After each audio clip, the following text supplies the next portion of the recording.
Robots Part 1. Are robots important? Yes, robots are very important. I think the scope of work done by robots will continue to grow in the future. 2.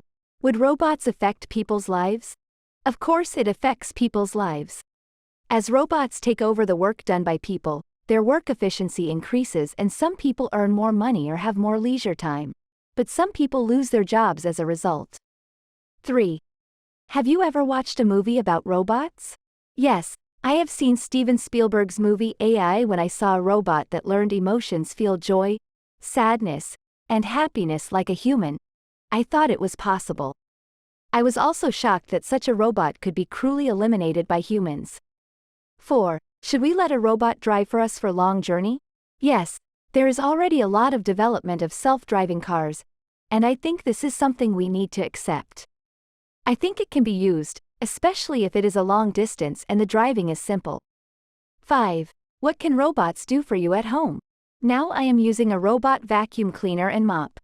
I expect that robots that help with cooking will also appear in the future. Now that I think about it, I think it will play a big role in helping more women advance into society. Bad Service Part 2. Describe a bad service you received in a restaurant, shop. A few months ago, I went to a soup dumpling Chinese restaurant. I used to go there often and it was a popular restaurant that was always crowded. That day too, after receiving a number and waiting for a while, I entered the restaurant. After waiting for a long time, soup dumplings were served, but they had been cooked for too long so all the soup was gone. I think the kitchen probably made a mistake with too many orders.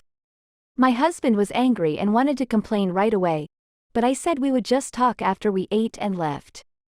I didn't want it to escalate because there were a lot of people around and I wanted to come to that restaurant again. However, when I mentioned the incident while paying, the manager simply said that he would check and there was no apology. I was disappointed in their response and felt sorry for my husband for having to eat the tasteless food. I thought that from now on, when a problem arises, I need to point it out right away and seek my rights as a consumer.